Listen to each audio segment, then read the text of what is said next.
The following program continues through prayers and by the grace of our Lord Jesus Christ. Coming up next, so your thoughts will shape you. Kaya kailangang alagaan mo ang iyong iniisip at mas maganda nang mag-isip na ako'y malakas, ako'y malusog, ako'y maunlad, ako'y matagumpay. Ang bahay ko ay langit. Hello? So, yun, pag iyong ipinapahayag yun, sasamahan ka ng mga anghel dahil ang mga anghel nakikinig. We are blessed because we are in the hand of God.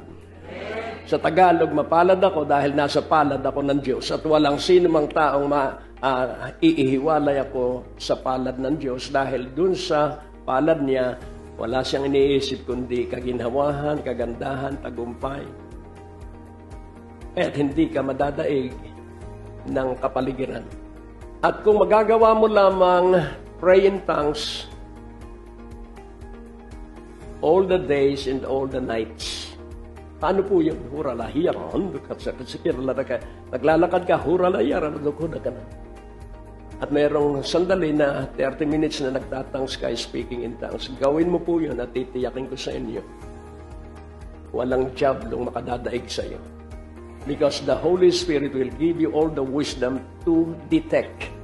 Huwag mong kaliligtaan, hindi kung sino ka o kung ano ang tao, kundi ang Diyos ang masusunod. Dahil ang tao kaya nagkakasala, hindi niya alam ang plano ng Diyos sa kanya. Kaya gagawa ang Diyos ng paraan para matuklasan niya ang plano ng Diyos sa kanya.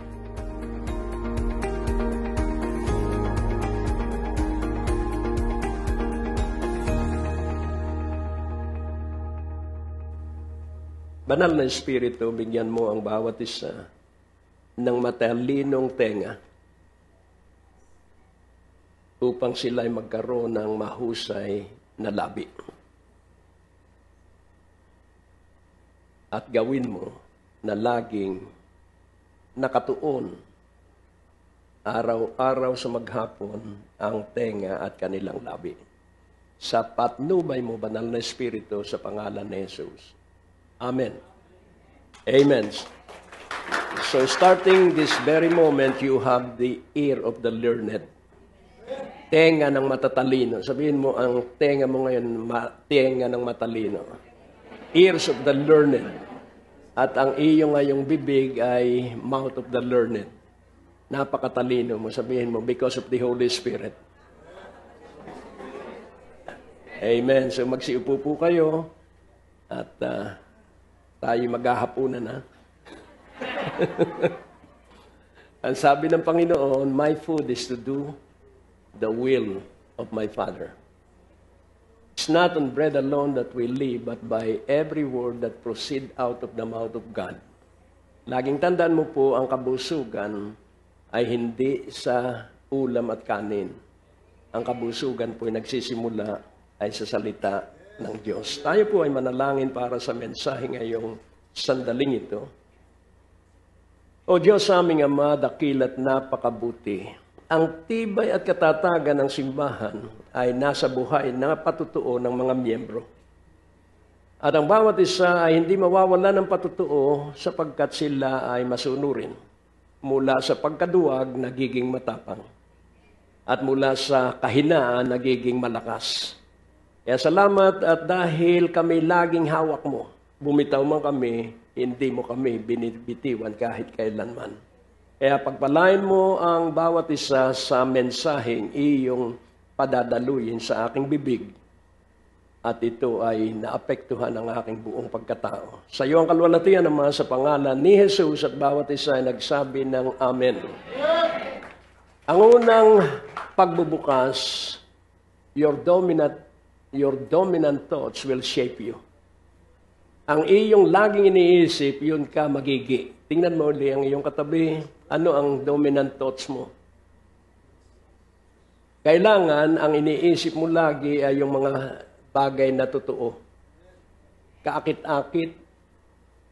Silipin natin sandali ang Philippians 4:8 dahil doon tayo dapat nakatuon ang ating isipan. Ano po ang sabi doon? Philippians 4:8.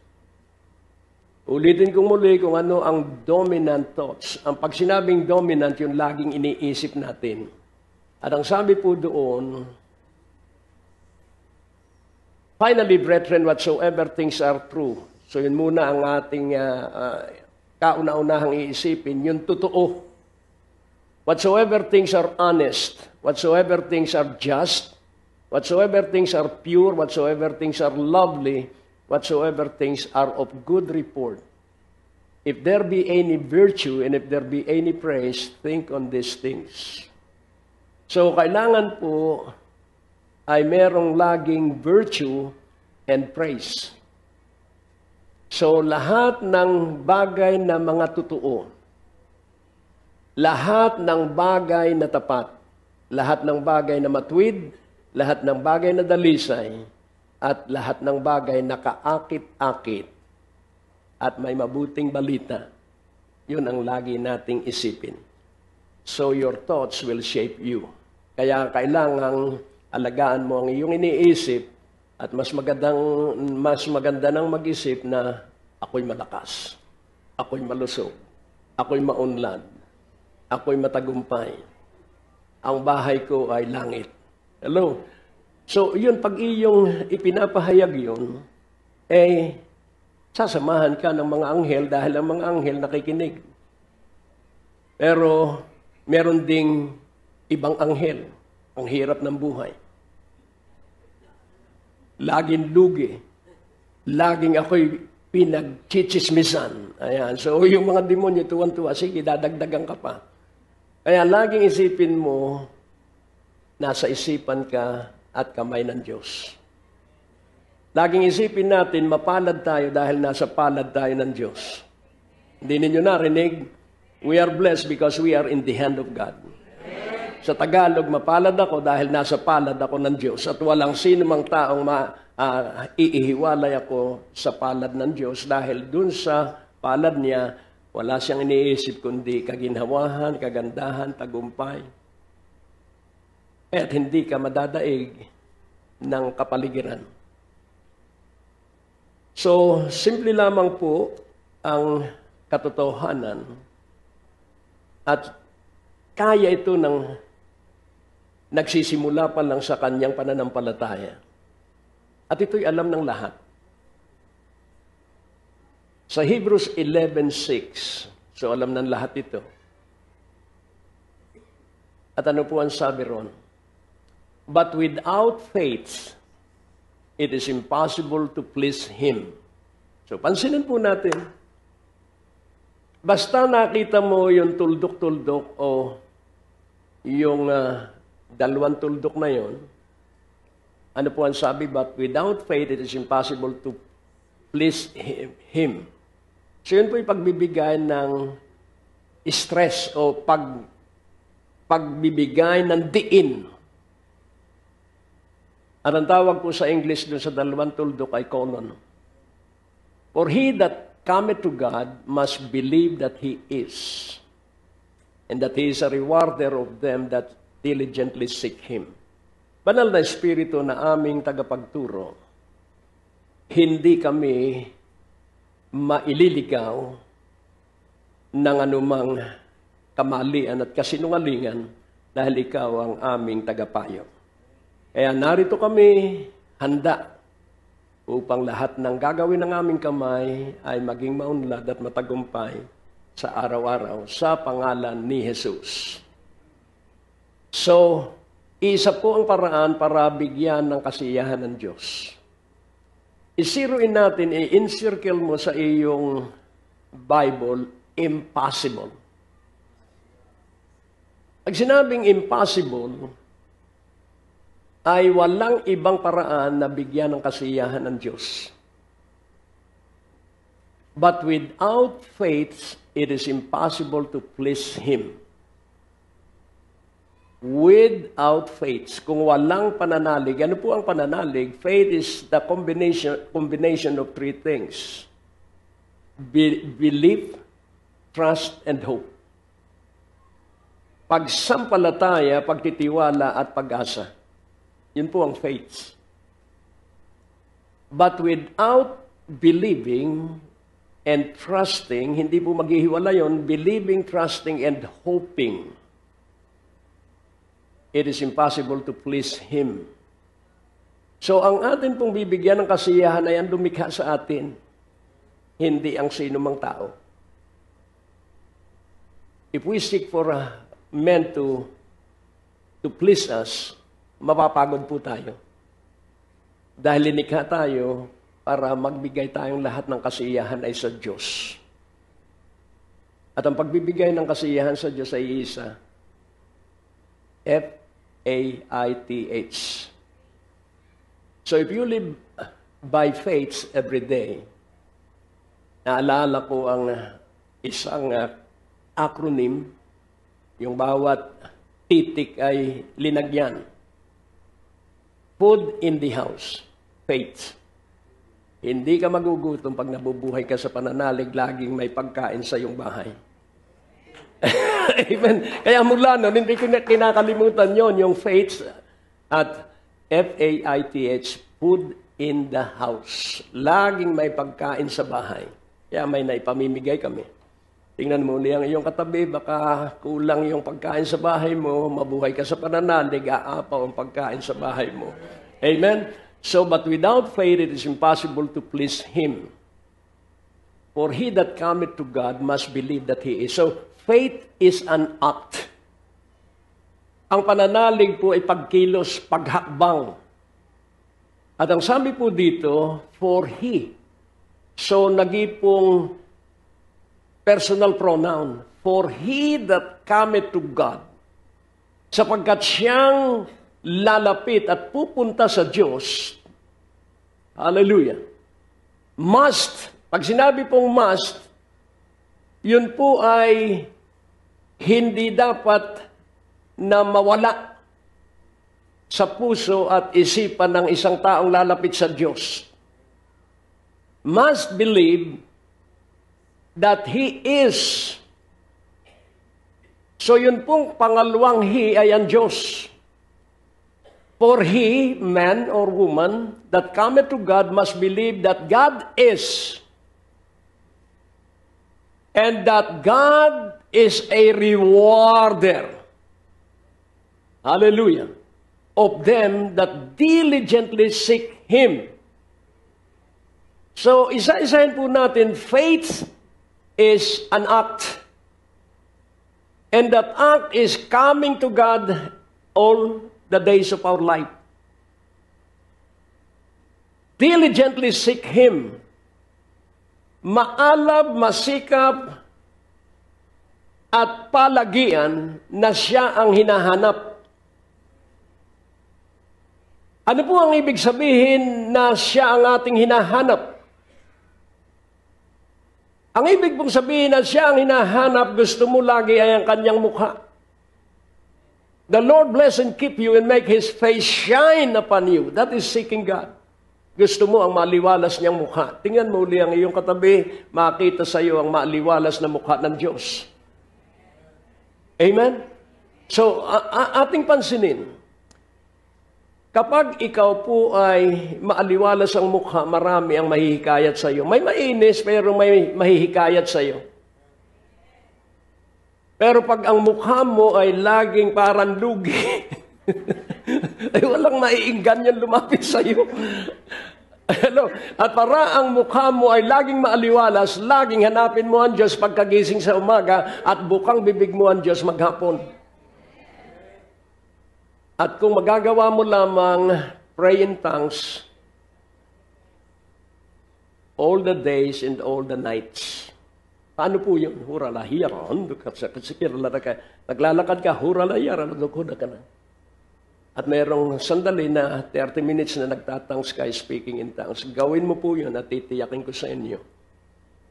Walang jablong makadadaig sa iyo.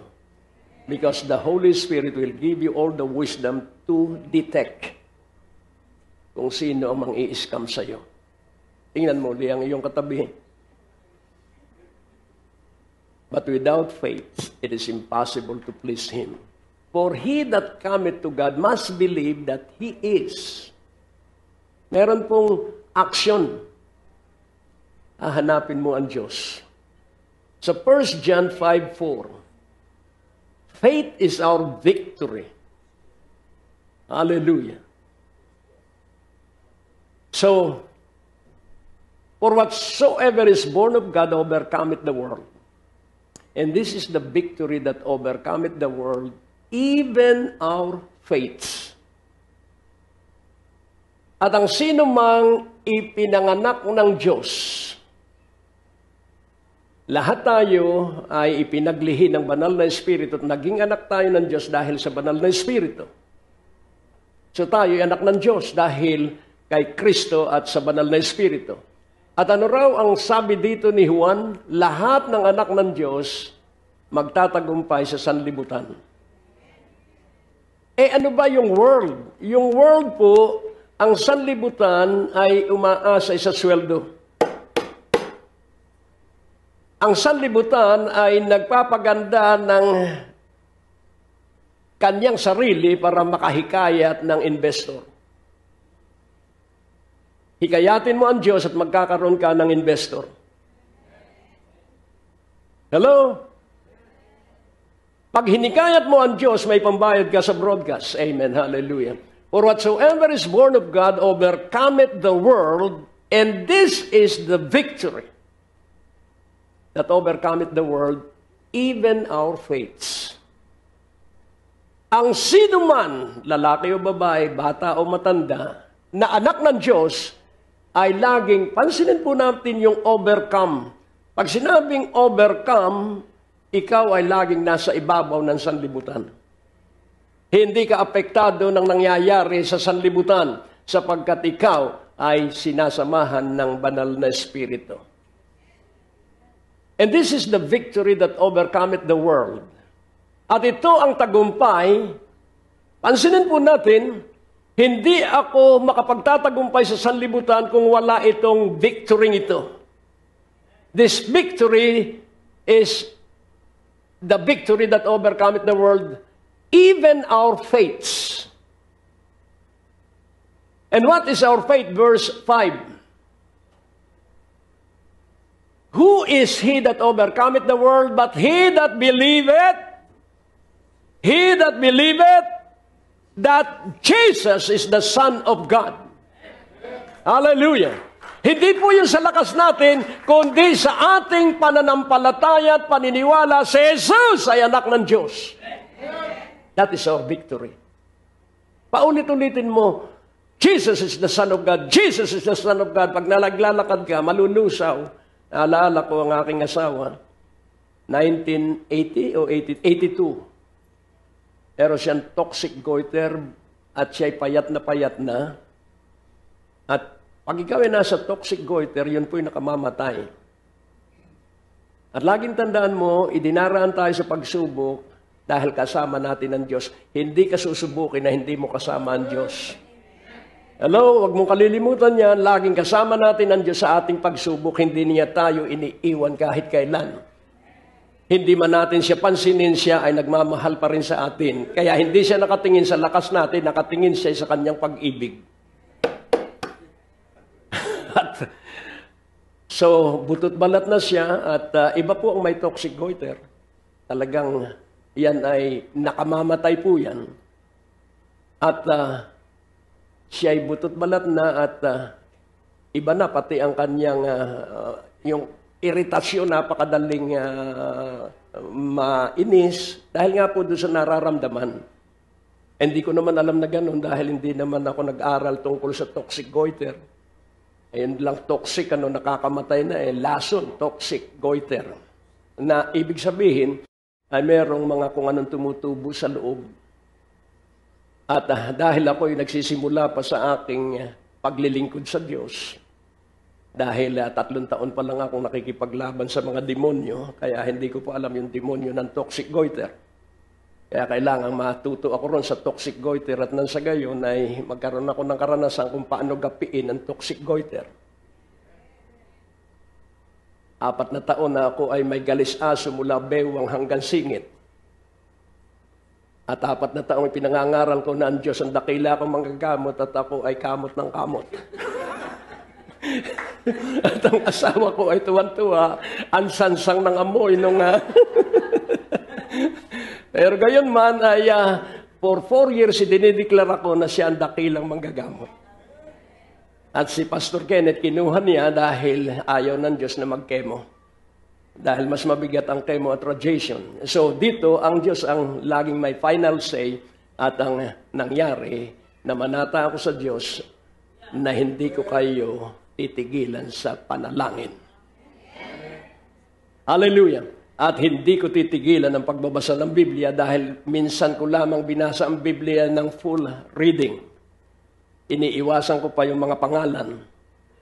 Ngayon sabi ko, Panginoon, magsisimula uli ako. Kaya dinadahan-dahan ko na at nakita ko na yumaman si Abraham dahil sa kasinungalingan. Huwag mong gagayahin yun. Sapagkat sinabi naman niya na kaya naman sinabi kong kapatid, ako ang asawa ko dahil anak ng aking tatay sa ibang babae. So dito, pumunta na ako sa ospital, humingi ako. Dahil bata pa ang pananalig ko nagpapatong ako ng kamay, may karanasan ako, gumagaling, natutumba yung aking pinapanalangin, gumagaling sila, pero pagdating pala sa personal mo, dahil hindi ko pwedeng puwersahin siya. So, kumuha ko ng appointment sa Veterans Hospital at naka-ready na siya i-ooperahan. At pagbalik ko sa bahay, nanood pala siya ng telebisyon ni Rex Humbard. At ang sabi niya, nakangiti. Itong pampa-opera, dalhin mo kay Rex Humbard Ministry. Magaling na ako. So pansinin po natin, her faith healed her. Naniwala siyang magaling na siya, dinala ko yung pampa-opera sa Film Life. Hindi ko po makalimutan yun. Hindi ko nakakalimutan ang mga himala ng Diyos. Lagi kong ipinapaalaala sa sarili ko at sa Diyos na hindi ako makakalimutin. Tingnan mo ang iyong sarili. Kalimutan mo ang edad mo, huwag ang himala ng Diyos. Amen. Kailangan lagi pinagsasabi mo ang mga himala ng Diyos. Amen. At siya po ay totally healed. Wala na po. 5 pistola ang aking almoranas o tumbong. At ang sabi, pag hindi ka na-operahan, magkakakanser ka. At hindi pa rin ako marunong noon dahil pag kumirot yung 5 pistola, talagang hanggang utak ang kirot. At ako ay itinataas ko ang paa ko sa pader sa sobrang kirot. At ako ay hindi pa born again noon. Pero dahil ako'y nasa plano ng Diyos, kaya hindi ako napatay nung 5 pistola. At hindi naman, kaya naman ako nagka-almoranas ay dahil ako ay lasenggo at barkadero. At nung ako'y ma-born again, dahil natuto akong tumawag sa Diyos, nananalangin ako. Pero hindi pa ako born again. Pero hiniling ko na pagalingin ako ng Diyos. May kinatagpo ako ng Diyos. Dahil ang Diyos, kahit ako'y mga hindi ko kilala siya, pero kilala niya na ako'y nasa plano ng kanyang mga gawain. Sino ang pinagkatiwalaan ng malaking kayamanan? Si King Cyrus. At ang sabi niya, Cyrus, hindi mo ako kilala, pero pinagtitiwalaan kita ng malaking karangal at kayamanan para sa aking bayan na Israel. Kaya dito, wag mong kaliligtaan, hindi kung sino ka o kung ano ang tao, kundi ang Diyos ang masusunod. Dahil ang tao, kaya nagkakasala, hindi niya alam ang plano ng Diyos sa kanya. Kaya gagawa ang Diyos ng paraan para matuklasan niya ang plano ng Diyos sa kanya. At ako ay gumaling, hindi pa ako born again. Tingnan mo ulit ang iyong katabi. Ang Panginoon, nung lumakad, nangaral, nagturo, at nagpagaling ng lahat ng may sakit, mga hindi pa born again yun. Una ang kagalingan bago ang pagkakilala sa Diyos. Kaya kung kilala mo na ang Diyos, ang maraming may sakit ay yung kilala ang Diyos ngayon. Bakit? Dahil, pansinin po natin, sabi nga ng isang aklat, ako'y nalulungkot dahil sa healing line, mga born again ang nasa healing line. Pero sa crusade, ay ang mga makasalanan ay hindi pumupunta sa healing line, gumagaling at nagkakaroon ng buhay na patutuo. Eh bakit naman itong mga born again na hindi gumagaling? Kaya sabi niya, hindi ko rin alam. Kaya nais kong makita nating mabuti ang mahalagang katotohanan. Who is he that overcometh the world? But he that believeth that Jesus is the Son of God. At dito makikita po natin, may maririnig ka sa paligid eh. Nako, yan. Attend yan ng mga gawain ng Diyos. Pero hindi magtatagumpayan. Tapos, kung narinig nung pinagsabihan na hindi naman sasabihin ng lantaran, nakarating, ano ang mangyayari? Magpupuyos ang galit ngayon nung pinagparinggan. Makikita niya! Anong makikita niya? Galit ka. Kaya kailangan laging pagpapatawad.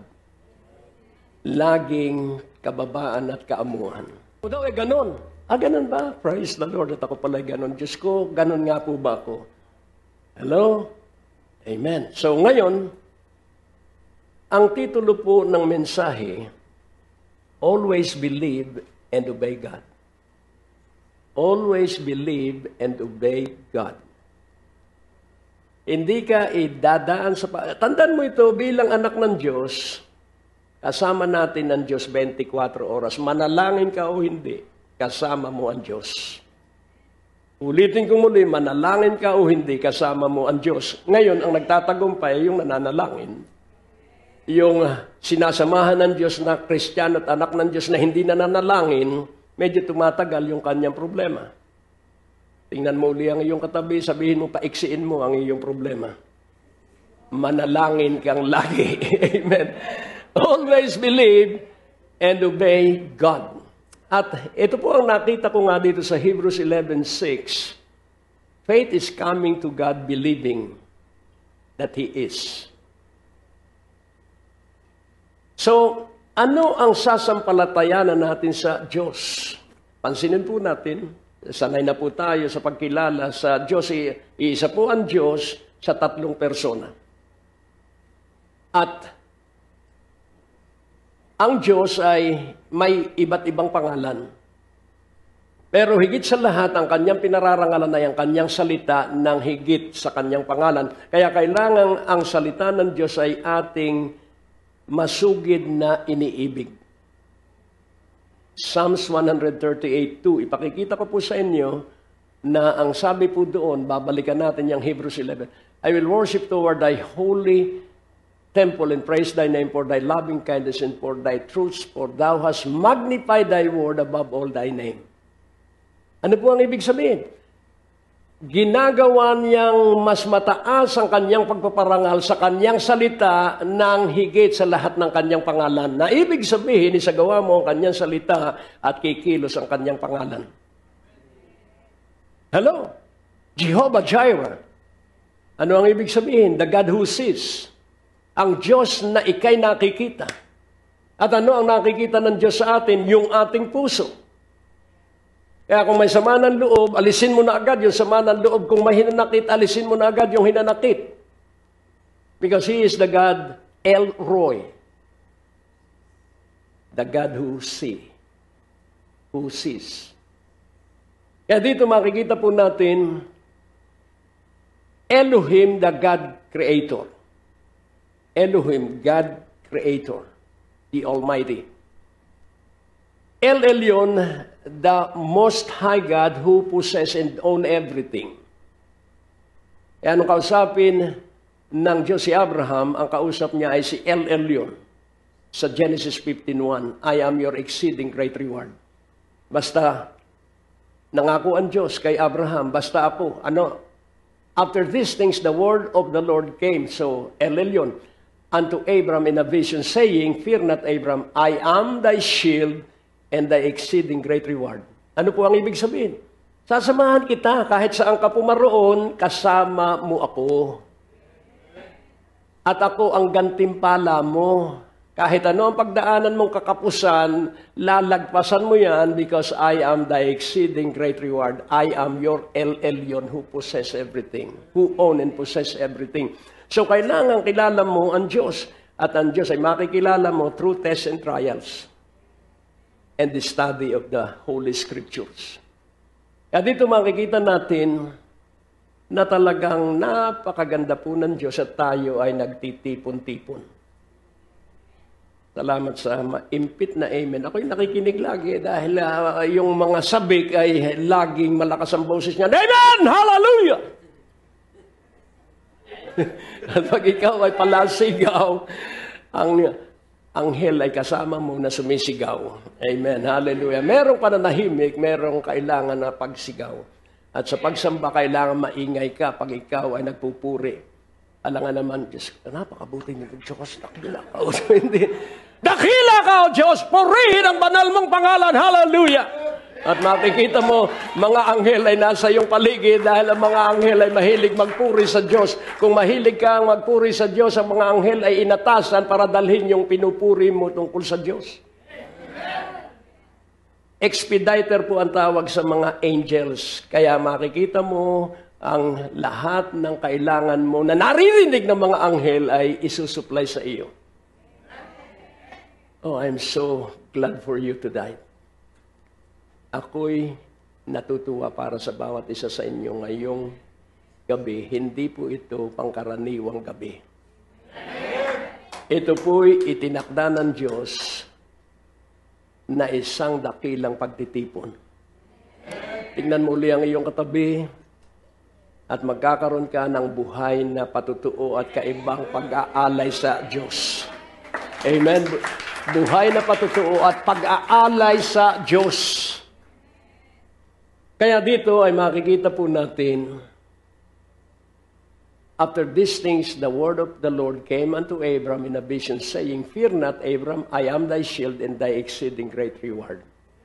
Laging tandaan mo po, pag ikay nananalangin, laging nasa unahan mo ang Diyos. Nasa likod mo ang kaluwalhatian ng Diyos. So God is in front of us and we are under His shadow and His glory protect us on the backside. Ang kaluwalhatian niya ang puprotect sa atin sa likuran.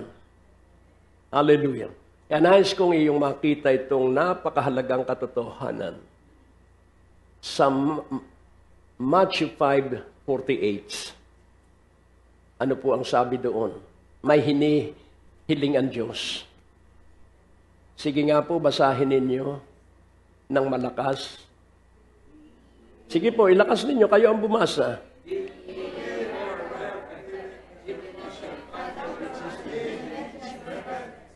So, gamitin natin yung perfect na holy. So, be ye therefore holy, even as your Father which is in heaven is perfect. Tanong, nandito ka ba sa verse 48? Ikaw ba'y banal? Salamat sa katahimikan. Tama. Yan, tamang pananahimik yan. Huwag mong aangkinin, ako'y banal! Ako'y banal! Huwag, dahil bibig mo yan. Kailangan, alam mo, si ganon, banal yan. Tapat yan. Kailangan ang patutuo galing sa ibang bibig. Dahil pag galing sa ating bibig, ay pagyayabang yon. Mga kababayan, ako'y banal! Ako lamang ang tama! Sa akin lamang kayo magtanong at ako lamang ang may karunungan tumugon.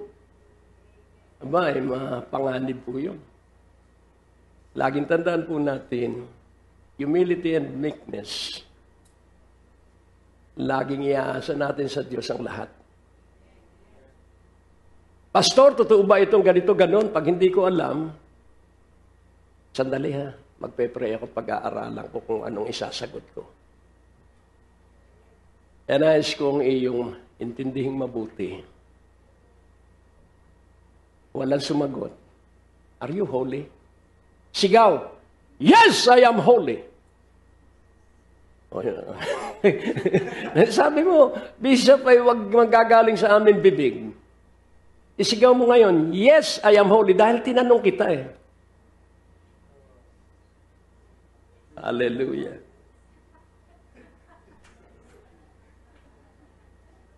Is it true that you are holy? Yes, because Jesus is your Lord. Our holiness is a gift. Amen. Hallelujah. We are not to work for our holiness, but we are to believe for the holiness, because holiness is a gift. You have Jesus, then you have the holiness of God. You have Jesus, you have the righteousness of God. Abraham believed God, and it is considered as righteousness. Dahil tingnan mo, kung hindi ka banal, wala ka dito. Kung hindi ka matuwid, hindi ka makikinig ng salita ng Diyos. Ulitin kong muli, holiness and righteousness, ito po ay regalo.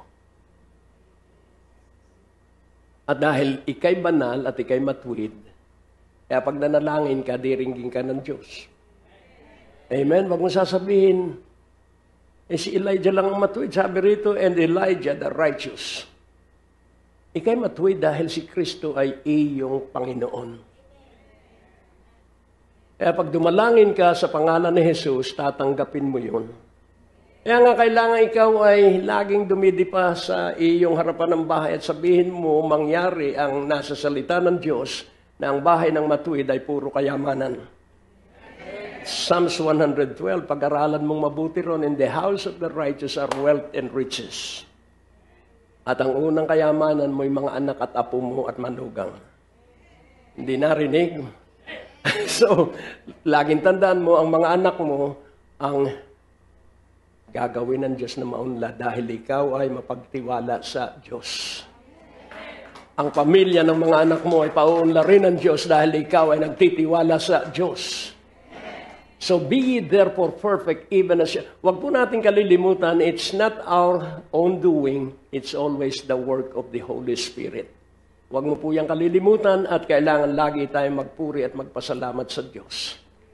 Kung akin pong pakikinggan ang sinasabi ng mga nakatagpo ko noon, sabi, propeta po ito, may mangyayari sa iyong masama sa hinaharap.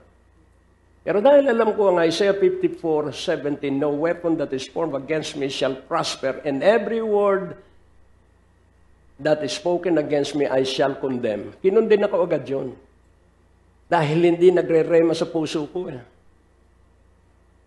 At hindi nangyari yung kanyang sinabi. At nung magkita kami after several years, ang ministeryo niya ay lumiit. False prophet are the tails, but the ancient are the head. At sino yung ancient? Yung mga taong walang inaasahang kundi ang Diyos. Sabihin mo, magikang ancient. Ancient. A-N-S-C-E-A-N-T. So, ancient. Ang ibig sabihin, ikaw ay old. Anong sabi yung mga kasabihan ngayon? Old school. Maganda na ang old school kaysa new school. Amen. Dahil ang old school, umaasa lamang ay sa Diyos at nakikinig at gumagalang sa magulang. Tingnan mo ang iyong katabi. So, ngayon, laging sasansalain mo. Nasa Canada ako noon at kami ay nasa isang gawain. May lumapit uling evangelist sa akin dahil ako noon ay busukin. Alam niyo ang busukin, malaki ang tiyan. Pag lumalakad, unay tiyan. 44 inches ang aking waistline. Biglang nag-prophesy yung hindi ko naman hinihinga ng panalangin, idiniklara nung Canadian, katok. So ako naman na yes lang ng yes dahil sinasabi naman niya sa akin kagalingan eh. Ngayon, hindi ko naman alam kung ano ang sakit ko at ba't kagalingan ang kanya sinasabi. Pero yun po ay may kapangyarihan dahil pabor yun sa aking malaking tiyan at mabigat na timbang. So, ngayon, meron ding nagsabi na doktor, ang sabi niya, mamamatay ka na. Ay, bakit? Dahil ang tiyan mo napakalaki. So, ngayon, hindi ko naman kinatatakutan ng kamatayan dahil ang kamatayan ay pintuan ng pagpasok sa walang hanggang buhay sa piling ng Diyos. Kung may pinagagawa pa naman sa akin na ang Diyos, laging tandaan mo, your life is immortal until you fulfill the dream of God for you. Kaya kailangan tuklasin mo ano ba ang pangarap ng Diyos sa iyo. Amen? Kailangan malaman mo ang pangarap ng Diyos sa iyo sapagkat ang Diyos ang gagawa at may provision doon sa pangarap. Amen? Kaya nais kong iyong makitang mabuti Nasa panig mo ang Diyos at kailanman ay hindi laban sa iyo ang Diyos kahit na ikaw ay bugnutin. Hindi ako karapat dapat. Oh, Diyos, ako'y bugnutin. Salamat, aking Panginoong Jesus. At namatay ka para sa mga bugnuting katulad ko. Patawarin mo ako. Amen? Ganun po ang panalangin. Hindi na ako dadalo dahil... Bakit? Basta. Ba't ka nga hindi dadalo? Ay dahil ako'y nagtampo. Ano kung nagtampo ka? Lumakad ka at mawawala ka sa tampo at lilipat ka sa pangkikilala sa kapangyarihan ng Diyos. Amen? Hallelujah! At makikita po natin kailan gumaling yung 10 may ketong nung bang kaharap ng Panginoon. Hindi, nung sila'y maglalakbay patungo sa saserdote para inspection. Go to the priest para makita kayo nga ay gumaling. At kailan sila gumaling? Hindi po nung sabihin ng Panginoon, nung sila'y sumunod na pumunta sa saserdote. Kaya pag sinabi ko sa inyo, kayo'y mayaman na, inyong paniwalaan yan at yan ay mangyayari sa inyo, huwag mong sasayangin ang naririnig mo sa pulpito ng saan mang lugar. Amen? At makikita mo, yung lahat ng amen mo, yun ang gagawin ng Diyos sa iyo dahil ikay naniniwala, dahil ang mga salita ng Diyos ay isa sa katuparan ng Diyos sa mga naniniwala. Amen. Hallelujah. Kaya nais kong makita mong mabuti na iniibig tayo ng Diyos at gaganda rin ang ating ugali. Sabihin mo, gaganda rin ang iyong ugali. Sa isang gawain ng kalalakihan, kung bakit naman ang patutuoy puro nabangga ng ganito sa tricycle o sa motorsiklo at sa sasakyan ng Martes, yun ang patutuo ng mga kalalakihan. At ang aking huling patutuo, ako'y nababangga, pero hindi nasisira yung sasakyan ko. Nagagasgasan ako, pero hindi ko hinahabol yung nakagasgas.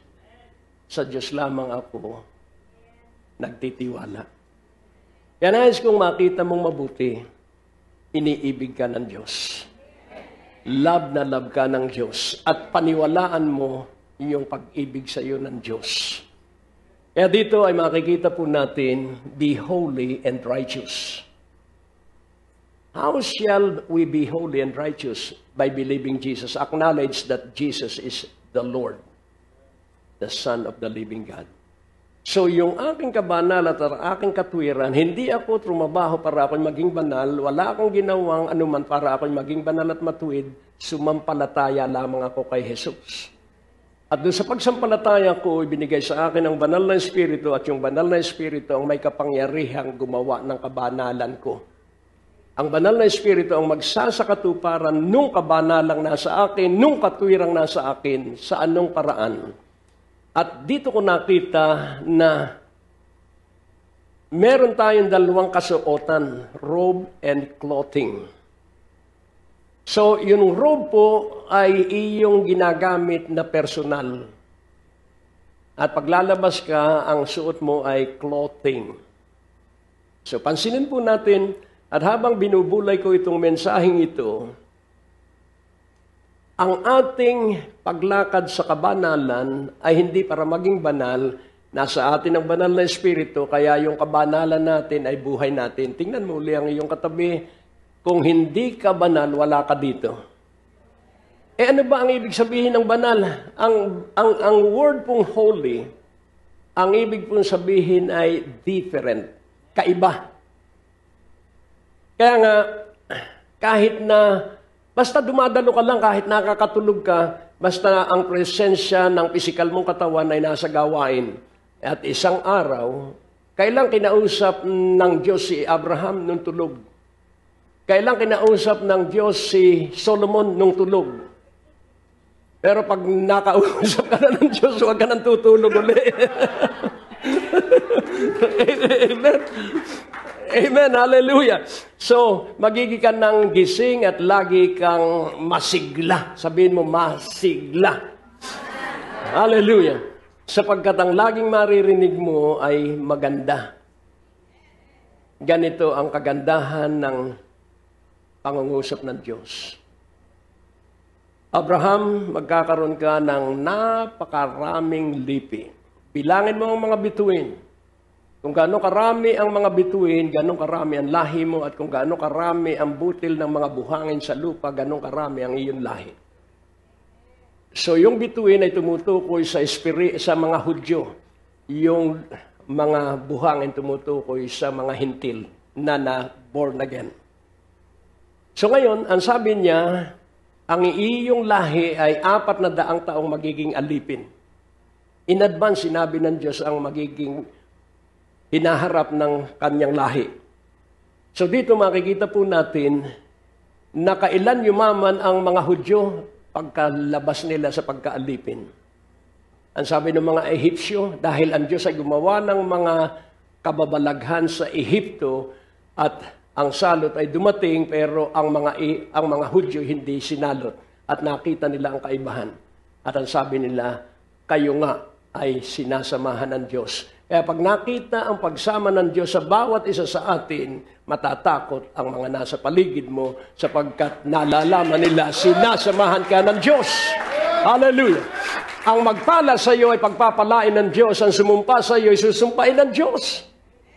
Kaya nga, pag ikaw ay isinisitsit o itinitsismis, kaawaan mo yung mga chismoso at chismosa. At kung totoo naman yung ibinabalita, magsisika at humingi ng tawad at magbago. Nakukuha niyo po. Kaya nga ating unawain at kilanlin ang pamumuhay sa kabanalan. Paano tayo mabubuhay na banal? Paano tayo matututong manalangin? Simple lang ang sabi ng Panginoon, ganito kayo manalangin. Dahil ang mga alagad ay humiling, turuan mo kaming manalangin. Dahil ang Panginoong Hesus, pag nanalangin, may himala. Ang bagyo, napapatigil niya. At ang sabi ng mga alagad niya, pambihira, napapatigil niya ang bagyo. Kaya ay iyong unawain, kung nagawa ng Panginoong Hesus yun, kung kailangan magpatigil ka ng bagyo, gawin mo yun.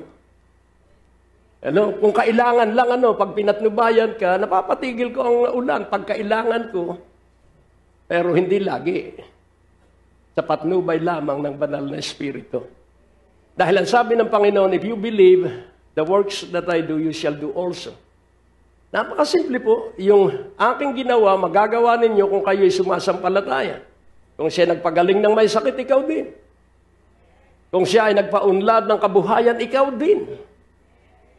Kaya nga po, iyong unawaing mabuti, simple lamang po yung panalangin itinuro ng Panginoon at nandun na ang kabuuan ng panalangin. At laging tandaan po natin, ang una ay pagsamba at ang susunod ay paghingi.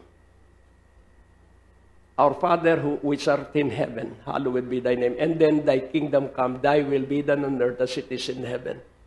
Pag iyong laging sinasamba ang Diyos, ang kaharian ng Diyos ay madaragdagan ng miyembro. Tingnan mong mabuti. Pag sinasamba mo ang kabanalan ng Diyos dahil ang Ama, sabi ng Panginoon, ang Ama ang nagdadala ng tao sa anak. At ang anak, ang daan para ang tao ay pumunta sa Ama. Kaya pag sinasamba natin ang kabanalan ng Ama, ang Ama ang nagdadala ng mga customer sa iyong negosyo. Amen. Para maligtas. Amen. Kaya kailangan negosyo mo ang layunin, kaluwalhatian ng Diyos at ang hangarin ay kaligtasan ng mga pupunta sa iyo. Salamat sa ilang negosyante. Lahat kayo maging negosyante. Amen. At nang dumami ang kaluluwang maliligtas. Amen. At iyong unawaing mabuti. Kailan ang pagkain sa bandang gitna? Bigyan mo kami ng aming kakanin sa araw-araw. At ang pagkain ay espiritual, pangkaluluwa, at panghuli ang katawan. Kailangan meron tayong immune system, spiritual immune system. Ang ibig sabihin ay internally malakas tayo. At kung titingnan po natin, efficiency is input, tapos fraction ng input at output. Input, at tapos ang denominator ay output, times 100. Kaya kung ang input ng salita ng Diyos ay kakapiraso, at ang output ng iyong salita ay marami, less than 100% ang efficiency. Pero kung marami kang salita ng Diyos sa iyong puso, at kakaunti ang iyong binabanggit na hindi totoo, ikay magiging above 1 ang iyong efficiency o above 100. Kaya more of the Word of God than the Word of men. Amen? So, yun po ay ating unawain at nang sa gayon ay salita ng Diyos ang lagi nating binabanggit at sinasambit. Ngayon, napakadali po. Give us this day our daily bread and forgive us our trespasses. So ano ang pipigil sa pagtustos? Trespasses, pagsuway.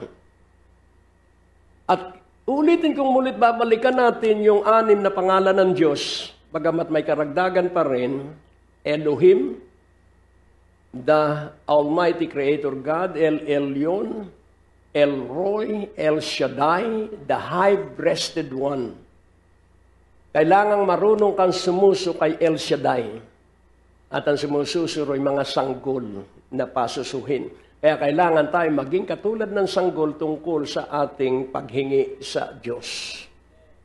At ang ang panlima ay Adonai the Lord. Ibig sabihin siya ang Panginoon ng lahat. Hindi ka susupil ng anumang mga kasamaan kahit na mag-monkeypox pa o kung anumang pox. Laging tandaan mo, protektado ka ni Adonai. At ang pang-6 ay Jehovah. At ang Jehovah po ay hinati sa iba't ibang gawain. Jehovah Mekadesh, the God of righteousness. Jehovah Sidkenyo, or righteousness, and then sanctifying God. Siya ang nagpapabanal, siya ang nagbibigay ng katwiran. And so on so forth. Jehovah Rapha ang tagapagpagaling. Jehovah Jireh ang tagapagpayaman. Amen. Hallelujah. Jehovah Shammah ang laging kasama. Amen. Hallelujah. Jehovah Rohi, the God, our shepherd. Jehovah Nissi, our banner. So laging iyong ipagpapahayagan kahit nag-iisa ka, Jesus is the Son of the living God. Christ is the Son of the living God. At yun po ay iyong banner. Laging ipagsasabi mo, nag-iisa ka o maraming tao, kahit hindi napasigaw, sabihin mo, I believe Christ is the Son of the living God. Christ is the Son of the living God. At gaganda ang iyong lalamunan. Tingnan mo ang iyong katabi at makikita mo na tunay ang kapangyarihan ng pagkukumpisal ng pangalan at ng salita ng Diyos. Kaya nga po, ating unawain, how shall you exemplify holiness? Paano mo maipakikita na ikay banal? Itanong mo nga sa katabi mo kung paano niya ipakikita siya'y banal. Hindi tayo gumagawa ng mabuti para maging banal. Mabuti tayo, kaya tayo'y gumagawa ng kabanalan. Amen. Tingnan mo uli ang iyong katabi. At sa aking pagsisiyasat dito sa mensaheng ito, holiness is by the 10 Commandments. Hindi tayo susunod sa 10 utos dahil hindi na tayo sakop ng batas. Tayo'y nasa biyaya na ng Panginoong Hesukristo. Pero nasa atin ang kapangyarihan para yung 10 utos ay makita sa atin. Ano po yun? Una ay sa Diyos. Sa Deuteronomy 20, makikita mo po ron ang unang utos, worship God. And then ang pangalawang utos, do not bear false witness. Ang pangatlong utos, ano po ang pangatlo? Do not use the name of your God in vain. Ano po ang ibig sabihin? Pag ginamit mo ang pangalan ng Diyos, doon sa kapangyarihan ng pangalan. Pag Jehovah Jireh, kailangan nangyayari sa akin yung kanyang pagiging Jireh. Kailangan hindi ako kinakapos. Hello? Dumaraan sa kakapusan, pero hindi pang matagalan. Tingnan mo ulit ang iyong katabi. At paano matigtatapos ang kakapusan? Be content. Magkaroon ka ng kasiyahan kung ano ang meron ka at huwag mong hanapin yung wala sa iyo. Magtapat ka muna sa Diyos kung ano ang meron ka. Amen? At makikita mo, nagsimula kami nung kami ay bagong kasal sa isang apartment na papunta ka ng kainan, tatagilid ka. At ang sabi ko, ang sarap naman itong ganitong buhay. Pero after 1 month, nasa executive type of apartment na kami. Alam mo ba na pag ikay maunlad, nakakalimutan mo ang Diyos? Yun, salamat sa isang totoo. At napasok ang aming apartment. Dahil nga masaya dahil maganda ang trabaho, maganda ang lahat. Napasok ang apartment. Sa dami naman ang kukunin, ang kinuha titulo, yung original title, original title ng aming lupang aming iniloloan sa SSS. Yung pala, hindi basta-basta pupunta ka na nawala yung titulo. Pwede bang palitan ng bahay? Hindi pala. Kailangan dadaan ka sa husgado for 1 year. Kaya na-delay at nawala na ako ng ganang magkabahay. Tandaan mo ito, dadalhin ka muna sa pagkawalang gana, pero yung pangarap na isinilid sa iyo ay magkakaroon ka uli ng gana. Amen. So, laging tandaan mo, kayo ba'y naniniwala pag itinanim mo ang isang buto, huwag mong huhukayin uli yun, nandun pa kaya yung butong itinanim ko? Yun po'y lilitaw isang araw. Kaya yung pangarap mo na nakalimutan mo isang araw, lilitaw yun at magiging napakalaking pangarap. Amen. Hallelujah. Amen. Amen. So, ito'y natutunan ko sa pamamagitan ng pag-aaral at pakikinig. Laging pakikinggan mo'y taong matagumpay, wag ang taong bugok. Ang pakikinggan mo ay yung mga nagtagumpay sapagkat doon sa kanilang pinagdaan ng pagtatagumpay, ikaw ay matututo. Amen? Hallelujah. Ang kasamahin mo ay yung taong laging nagpupuri sa Diyos at wag mong hahatulan. Puri naman ang puri ito. Wala namang kung ano. Wag. Nagpupuri siya, magpuri ka sapagkat siya ay nagpupuri. At least dalawa kayo nagpupuri. Siya ay hindi totoo pero ikay totoo. Wag mong hatulan yung hindi totoo sapagkat ikaw ay makakasama sa kanyang pagpapatotoo ng totoo. Magpuri ka lang ng magpuri. Sabihin mo, magpuri ka lang ng magpuri. Forgive us our trespasses as we forgive those who trespass against us. And do not bring us into hard testings, but deliver us from all evil. So normal po ang pagdaan sa pagsubok. Hello? At si Satanas ay tinalo ng Panginoon para siya ay maging gamit sa pag-unlad natin. Ang pakikialam ni Satanas sa buhay natin ay meron lamang kaunting palugit. Pag natuto ka na, tatakbo na si Satanas, tapos na ang kanyang mission sa iyo. Natuto ka na Hello? Amen? So, yan po si Satanas ay talunan at si Satanas ay gagawa ng paraan para maniwala ang mga tao at ang mga Kristiyano na siya ang nagtagumpay. Hindi po siya nagtagumpay, siya ay talunan. At ikaw ay higit pa sa mga nagumpay dahil kay Hesus Kristong umiibig sa iyo. So ngayon, ating unawaing mabuti ang unang 5 utos tungkol sa Diyos at tungkol sa pagsamba. Ang 4th commandment ay igalang mo ang araw ng Sabat. Ito po'y para sa mga Hudyo. Sapagkat sa Colossian ay sinabi roon na hindi na mahalaga ang araw at makikita natin ang mahalaga ay yung iyong pagsamba sa Diyos. Bagamat tayo ay araw ng Linggo, at ang revival ay araw ng Sabado. So, kung sila ay Sabado at tayo Linggo, lahat ito ay ating gamitin at iukol sa kalwalhatian ng Diyos dahil ang 7 araw ay banal sa Diyos, ang 8 ay banal din sa Diyos. Kaya nga po, ang 8 araw ay first day na Sunday at ang 8 araw, kung bibilangin mo ang Sunday ay 8 araw. At ito'y banal din sa harapan ng Diyos dahil yung pagsamba ang mahalaga, hindi yung araw. Kaya nga po, nais kong iyong maunawa ang mabuti. Huwag kang mangangalunya. Huwag kang papatay. Huwag kang magkakaroon ng maling patutuo sa kapwa mo. At huwag mong do not covet thy neighbor's good and thy neighbor's wife. So yun po at makikita natin kapag ginawa natin at alam kong pasado tayong lahat doon. Kahit hindi mo nabasahin paulit-ulit, pasado tayong lahat doon dahil nasa atin ang kabanalan at ang nagtatrabaho nito ay ang banal na Espiritu. At kung sakali na tayo ay sumuway, ay sa panahong una, sa isang kasalanan, sa 9 na pagsunod doon sa 10, guilty of all.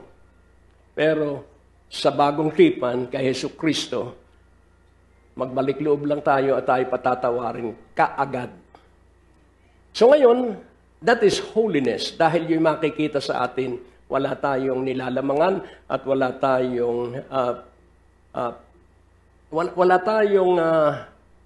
nahahatulan dahil tayo nga ay nabubuhay sa kabanalan. At nakita ko ang katwiran ay ang Matthew 5. Sa Matthew 5:3-12, iyon tumutukoy sa blessed life. Blessed are the poor in spirit, blessed are so and so. Blessed are those who mourn, blessed are the meek, blessed are those who hunger and thirst for righteousness, blessed are the merciful, blessed are the pure in heart, the peacemaker, and so forth hanggang verse 12. At makikita mo na kapag ito ay laging nasa iyo ang katwiran ng Diyos. Amen? Dahil makikita mo po, lahat tayo ay nasa katwiran ng Diyos dahil si Hesus Kristo ay ating Panginoon. So ngayon, ating unawaing mabuti, the Holy Spirit gave us power to live holy and righteous life. The Holy Spirit empowered us to live the Ten Commandments and spiritual blessedness. Ngayon, ang pangatlo po, do you love Jesus? So loving Jesus, hindi po basta, I love Jesus, I love Jesus. Maganda po yun. Pero sabi ng Panginoon sa John 14:15, who does love Jesus? Ano po ang sabi? If you love me, keep my commandments. Kung ako'y inyong iniibig, sundin ninyo ang aking mga utos. Inulit po yan sa John 15:10. Ano po ang sabi niya? If you keep my commandments, you shall abide in my love, even as I have kept my Father's commandments and abide in His love. So, makikita po natin, mananatili tayo sa pag-ibig ng Panginoong Hesus kung sinusunod natin ang kanyang mga utos. At kayo na po ang mag-aral sa inyong Biblia para malaman mo kung ano ang mga utos ng Panginoon. At ang isa na utos niya sa Luke 6:27. Ito po ang isang utos at dito ka mag-concentrate. Sabay-sabay. But I say unto you which hear, love your, do good to them which, sino raw po ang iibigin natin? Hindi yung mabait sa atin, yung mga umaaway sa atin. Madali po bang gawin? Mahirap. Pero sa tulong ng banal na Espiritu, magagawa natin ito. Do good to them which hate you. Sino raw ang gagawan mo ng mabuti? Yung mabait sa'yo, hindi. Yung muhi sa'yo. And then sa verse 28, sino raw ang iyong pagpapalain? Yung kinukulam ka. Puri ng Panginoon. Bless them that curse you and pray for them which despitefully use you. Yung lumilin lang sa iyo at ginagamit lang ang pangalan mo, idalangin mo siya. That way, we abide in the love of Jesus. Amen? Si Jesus ba ay tumawag ng anghel nung sabihin ng mga nagpako sa kanya, kung talagang ikaw ang Diyos, tawagin mo ang mga anghel at sabihin mo na iligtas ka. Nanahimik siya dahil kailangan siya ay makatapos ng kanyang misyon. Kaya nais kong iyong maunawa ang mabuti, magagawa natin ito, hindi biglaan, ano po? Sino rito ang may kagalit pa rin, taas ang uwang na pala? So, yan ay mapagtatagumpayan mo rin, sapagkat kasama natin ang banal na Espiritu. At sa verse 38, oh, this is wonderful. Give, and it shall be given unto you. Good measure, pressed down and shaken together, and running over, shall men give unto your bosom. For with the same measure that you meet withal, it shall be measured to you again. What is that? The object of giving. Love, give love, and it shall be given to you. Good measure, pressed down. So when you give love, then love will return back to you. Amen? At makikita mo na uunlad ang iyong isipan at makikita mo yung mga pagpapalat biyaya mo na nasa iyong dinaraanan mula sa bahay mo pagdalo ng revival. At ang Diyos po'y napakabuti. Kayo ba'y naniniwala, napakabuti ng Diyos? Ngayon, sa pagtatapos natin, always believe and obey God. Obey and do. And He will do the fighting. Ulitin kong muli, pag sumunod ka, ang Diyos ang makikipaglaban sa iyong labanan. Kaya nga po ating unawaing mabuti, pag-aralan mo po ang kasaysayan ng mga digmaan ng Israel. Lagi silang outnumbered. Lagi silang talo pagdating sa mga tauhan. Pinagtutulungan sila ng magkakasanib na bansa. Si Abraham ay tinalo ang puwersa ng ilang bansa na sumakop sa Sodom at Gomorrah. 5 hari ang nagkampi-kampi kaya na dakip si Lot at ang kanyang pamilya. At nakarating kay Abraham, kaya pinagsabihan niya ang kaalyado niya, ang kaibigan, at yung 318 na mga trained na mga tauhan niya. Natalo nila ang 5 hari. Bakit? Because God is with them. God is with them. Kaya, laging tandaan mo, kasama mo ang Diyos 24 oras. Kahit ano mangyari sa iyo, basta kasama mo ang Diyos 24 oras. Hanggang sa hindi na tayo nagtitiwala sa mga bagay na material, pero pagtitiwalaan tayo ng mga bagay na material dahil hindi na tayo umiibig sa pera. Tingnan mo ang iyong katabi at makikita mo na ikaw ay paunlad ng paunlad. Sabihin mo, ikay paunlad ng paunlad mula ngayong gabing ito. Sa Deuteronomy 20 verse 1, isang halimbawa po ng pagkikipaglaban ng Diyos. When thou goest out to battle against thine enemies, and seest horses and chariots, and thy people more than thou, be not afraid of them. Be not afraid of them. Kahit na marami sila, huwag kang matatakot sa kanila. For the Lord thy God is with thee, which brought thee up out of the land of Egypt. Hallelujah. Anong sabi roon? Ang Panginoon mong Diyos ay kasama ninyo. Ano ang sabi niya? Kung kayo ay paparoon sa digmaan laban sa inyong mga kaaway at nakakita kayo ng mga kabayo at mga karwahe.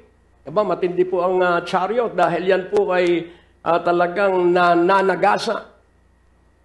And a people more than down, marami man ang kalaban mo, huwag kang matatakot. So ano ang unang pagtatagumpay sa labanan? Huwag kang matatakot. Amen? Pag nakakapakan ng bukol sa iyong katawan, huwag kang matatakot dahil labanan ng Diyos yan. Amen? Hallelujah.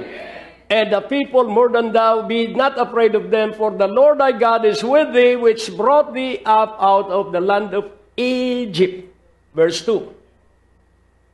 Ano po ang sabi sa verse 2? And it shall be when you are come nigh unto the battle, that the priest shall approach and speak unto the people. Ano po ang ibig sabihin? Kakausapin ng saserdote ang bayan ng Diyos. Ang labanan ay sa Diyos. At para magtagumpay tayo, magtiwala tayo sa Diyos. Then sa verse 3, ano ang sabi? Yun po ang gawain ng saserdote.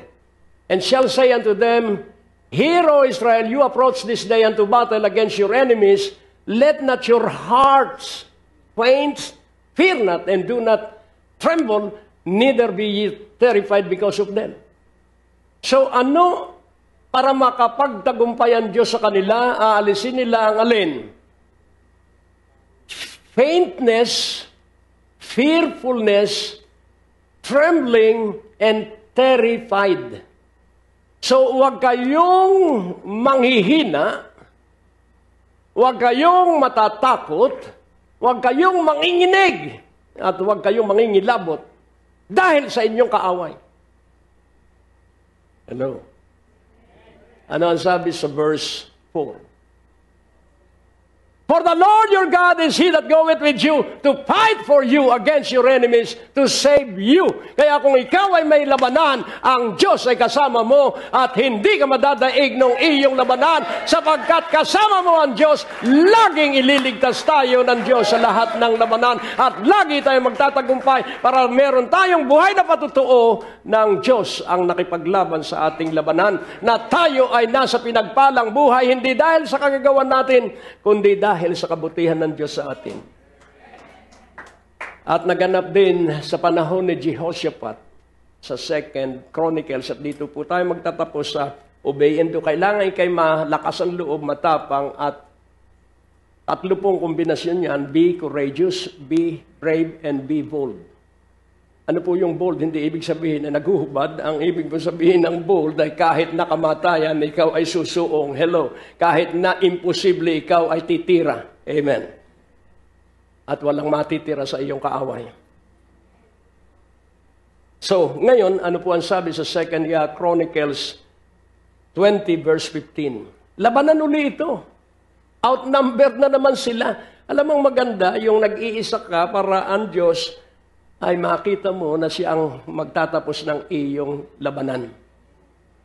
Dahil pag may kakampi ka, pag minsan nakakalimutan natin ang Diyos. Tumitingin tayo doon sa ating kakampi, pero kung ang Diyos ang ating laging tinitingnan, may kakampi tayo o wala, tagumpay pa rin tayo.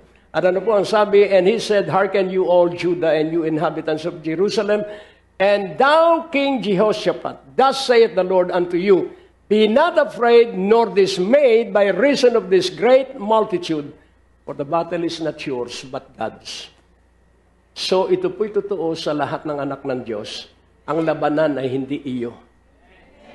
Ang labanan ay sa may-ari sa iyo. Hallelujah. Ang labanan ay labanan ng ating Diyos. Kaya iyong tangkilikin ang katotohanan ito. At ano sabi sa verse 16? Oh, I love this.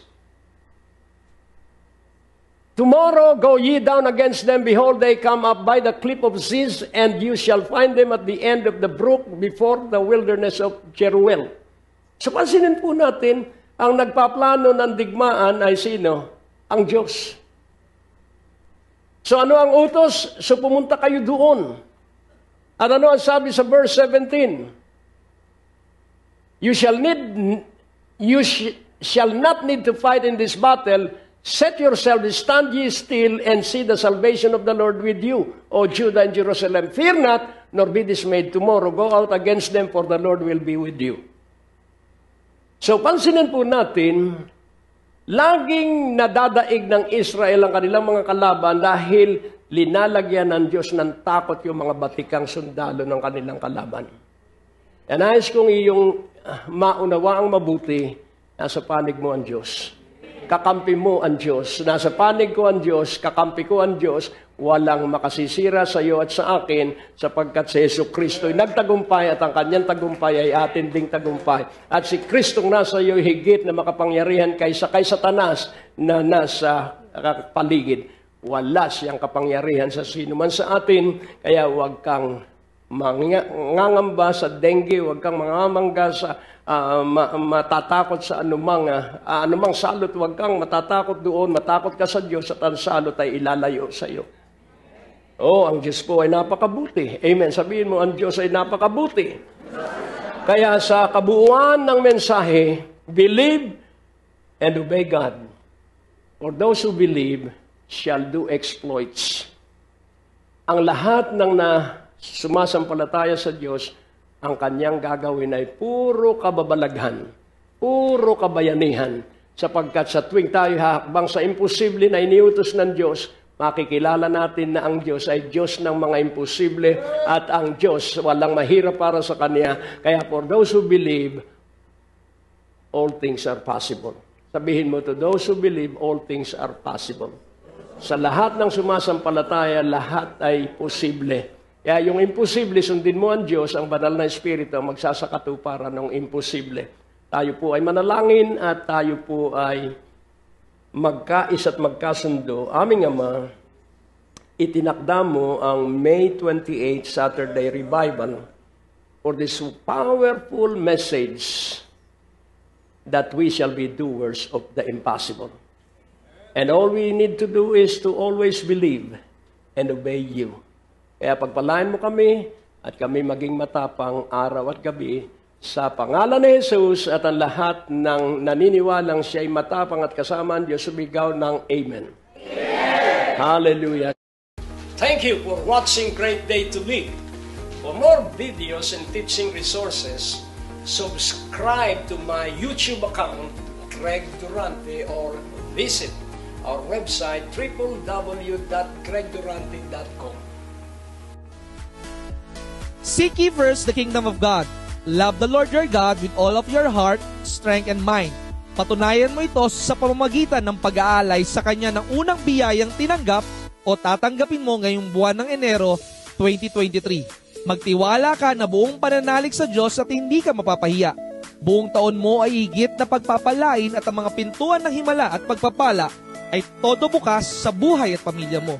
Ibigay mo ang iyong first fruit offering sa pamamagitan ng GCash 0916-214-6492. BPI Greg Durante 8325-800-144. Banco de Oro Greg Durante Ministries 00219-800-6784. Maaari din through any remittances, ilagay lamang ang full name Gregorio Durante at isend ng code, amount at full name sa 0919-896-0904. Pwede din via PayPal, ilagay lamang ang bishopgregdurante@gmail.com or pumunta sa ating website www.gregdurante.com at i-click ang donate button. God is the source of everything at hindi niya ipagkakaliit sa iyo, kapatid, ang kanyang biyaya.